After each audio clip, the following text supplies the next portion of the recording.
Dr. Strangelove. As always, he said he was fine when we called, but he didn't sound fine. So although I was about to leave for several months of writing and producing back east, we got in the car and drove down to Rancho Bernardo to see him. When he opened the door, we were so shocked at my immaculate father's gaunt, unkempt appearance that we rushed him to the nearest emergency room, where the doctor on call said he would probably have died in another 2 days. My father never really mourned my mother's death overtly, but it ate him up inside. It left him depressed and starving, and his sideburns and mustache grew unruly. When I left for New Hampshire as planned, Deborah labeled and photographed everything in my father's den and bedroom, recreated them exactly in our home, and moved him in. She knew that any change was hard for him, and tried to disrupt his life and his space as little as possible. She nursed him back to what he would have called his usual ill health, if he'd really been himself, and he became quite content, even when we were forced to move by the 1994 Northridge earthquake. I'd come home by then, and I had to take his car keys away when he tried to demonstrate his ability to still drive and barely missed a pedestrian in a crosswalk. Naturally, he was very annoyed and angry. During the quake itself, Dad and I were visiting Roy and Eileen in their Kittery Point, Maine home. Deborah was alone in the house, in her den, talking to Kazuko long distance. It was about 7 a.m., when my early-rising wife often calls Kazuko, because of the time difference, thank God. Deborah was able to crawl under her roll-top desk when the tremors started. Although the house was a mess, she survived intact, but it took her a long while to get over the trauma. In the rented house, Dad had his own den, bedroom, and bath, and he loved to sit in the sun, on the used brick patio in the adjacent garden, and smoke his pipe. That was a sure sign that he was feeling better. And somehow, the roses didn't bother his allergies. When the owner put up the house for sale, Dad wanted us to buy it. All in all, he spent 6 years with us. There was one medical crisis, during which Roy and his wife Eileen, Deborah and I discussed a surgical option, but decided against it, and there were a number of bad scares. Towards the end, my father began to really decline. He slept more and more and stopped eating. I was frantic. A practical nurse who came to take his temperature and blood pressure, and we arranged for an aide to visit several times a week to bathe him and try to feed him. Finally, the doctor, he didn't have anything like a family doctor, just a succession of relative strangers from his HMO, suggested that for a couple of weeks we find a skilled nursing facility where they could monitor him. He'd be encouraged to eat, and they could rebalance his medication. It was a difficult, painful decision. I phoned Roy, who was keeping in close touch, and I finally found a place nearby. It was pale green, neat and clean, and vaguely custodial. The staff seemed to be caring for the most part. It didn't matter. My father hated it, and we hated having him there, where disheveled, frail old people sat lined up in hallways, mumbling and drooling, and motioning in the air with their hands, or tugging at visitors who passed by. He slept most of the time in his shared room, and the attendants couldn't get him to eat either. I visited him every day, and every day he asked to come home. I said it would only be a little while longer, and pleaded with him to start eating again. They had entertainment sometimes, and one day I found him propped up in front of a small, boisterous, hopelessly sour Dixieland band in the cramped recreation room, right in the front row, fast asleep, snoring slightly, oblivious to the noise, his head cradled in his shoulder. We brought him home. I taught him to buzz me on the intercom at night when he needed me, and he did so more and more often. I'm certain that bothered him very much. If I didn't hear the buzz, Deborah would wake me. "Honey, it's Dad," she'd say. The doctor's appointments increased and the invasive tests, and one day he couldn't breathe, and we took him to the hospital for what proved to be the last time. My father waited, uncomfortable, in a bed in emergency for a long, long time, as I paced and complained until someone finally came to admit him. They insisted I ask him about heroic measures, and I did. I'm not sure he fully understood, but I got the impression that if it became necessary, he wanted them. He lingered, growing worse, medicated and asleep most of the time. Then concerned nurses took me aside and confided in me that they couldn't take care of him on their floor. He should be in the ICU, 2 floors below. A sympathetic, harried resident agreed, and the nurses transferred my father late at night, almost clandestinely. I was at the nurse's station in the morning when the stranger doctor phoned, asking to speak with me. The nurses, he said, needed to know how to code my father. I knew what that meant. Whether or not to resuscitate him if that became necessary, to keep him alive, I just lost it. "This is my father," I screamed into the phone, startling the nurses and everyone else within earshot, and loud enough for my father to hear through his coma in a bed nearby. "How dare you treat him like a number? You don't even know him. Remember your oath, why you became a doctor in the first place. You've become a crummy cog in a lousy system, and I'm putting a curse on you and your whole damned family forever. I'll be over as soon as I can get there," he said calmly. When he arrived, he took me aside, and we talked in a deserted hallway. He even turned off his pager.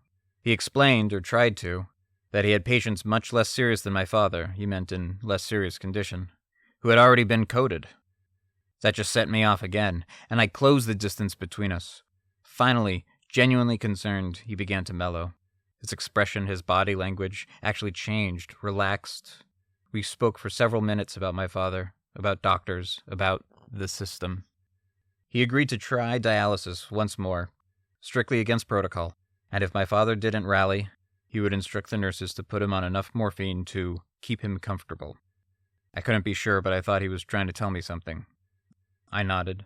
We shook hands, and I removed the curse. A social worker showed up that afternoon, having been summoned by an alarmed nurse earlier, to see if I needed counseling. I assured her I was just fine and suggested she cancel the nurse. Then I went home to wait for my father to die. Soon my brother Roy, Eileen, and their daughter Shauna flew in from the east, and they went to the hospital with us. Dad was still unconscious and still hooked up to all the equipment. They must have been shocked, and I wondered if I'd prepared them sufficiently. Roy met Dr. Strangelove and thought he was very patient, very nice. He couldn't understand what my problem had been. When the call came in the middle of the night, we threw our clothes on and rushed out together. On the way to the car, I turned back to help Deborah in the dark, narrow walkway, slipped, and twisted my ankle. We drove to the hospital, through gathering fog on empty streets. I stubbornly insisted on driving despite my throbbing ankle, and the fact that I couldn't see very well in the haze. This was clearly a matter of importance, and I was the eldest. No one talked. By the time we got there, it was too late. The nurse said my father was gone. But when we went in to look at him, I knew he must still be alive because they'd left his mouth open, and that's mostly how he'd always breathed. We waited silently together alone with our thoughts. When the man from the mortuary finally came, he zipped my father into a bag, almost covering his face, but we told him to leave my father alone. We walked beside the gurney into the elevator, down a corridor, and out into the parking lot. I wondered if the few people we passed on the way knew my father was dead, since his face was still uncovered, but it didn't really matter. He was dead anyway. As he put my father into the van, the man zipped the bag up the rest of the way, before covering my father completely. Before we returned home, I went to the emergency room, because by then I was limping. I hadn't just twisted my ankle, I'd broken it. I couldn't help thinking that my brother must have felt, I hoped for only a minute, the memory of all the times I took attention from him with my asthma attacks when he was growing up. I had trouble walking with the cast and crutches, so I found my mother's wheelchair in the garage. I also used it for my father when he lived with us on rare occasions when I could persuade him to let me wheel him around the neighborhood. In the house I started using my mother's walker. Roy drove us to the cemetery. A lot of friends had come to be with us. Deborah and Eileen had spread the word. Some came from work, some from far away, one or two from sick beds. We greeted them in the mortuary reception room, where there was strangely normal conversation because people know each other. And most had known my father. Several of them were surprises, and I was touched that they'd taken the trouble to come.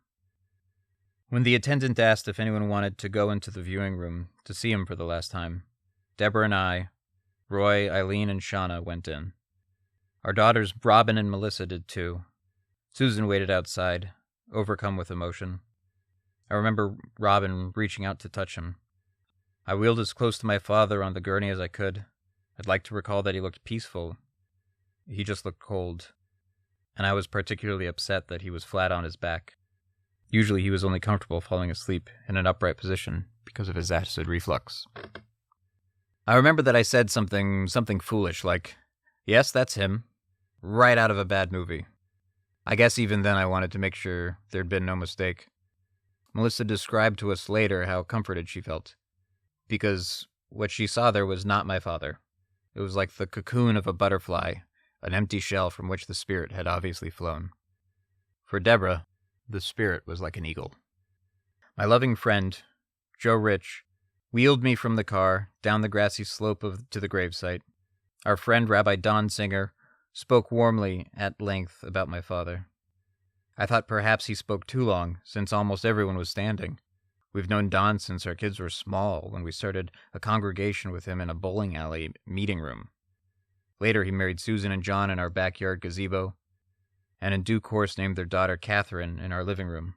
Her middle name is Helen, after my mother.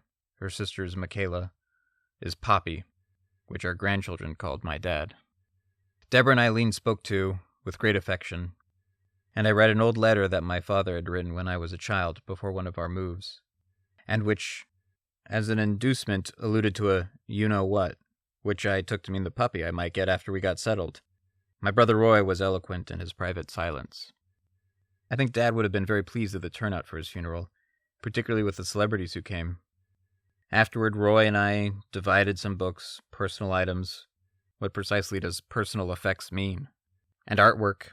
And later I gave most of my father's clothes to charity and outdated law books to a nearby college library. I even found a shop that took his pipes to recondition them for new smokers. We each took one of the meerschaums, which my father treasured and which were smoked to golden yellow. One of my daughter Melissa's ex-beaux, a young doctor named Ben Cohen, whom my father had always liked, took his beautiful, like-new, dark blue wool overcoat, which was a perfect fit, and which Ben promised he'd wear when he traveled east to the cold winters. I miss my father, and I'm sorry for the things I never asked about, and can't ever ask him now. Like the corner store my booby had for a while when I was little, with sawdust in a pickle barrel and penny candy. How did she get it? And when and how long did she have it? And what about the time Zadie had a push cart from which he sold toy animals, calling, "Look at the monkey," in his only English? My kids want to know, and I want to know, among many other things, if Dad had some insights about Stonehenge. Most of all, I know this. Did I help kill my father, or did I help ease his death? And what about that stranger doctor of his? How many patients has he coded since our meeting? And did he ever think twice about it? I'm pretty sure we did the right thing. Dr. Strangelove and me. I hope so.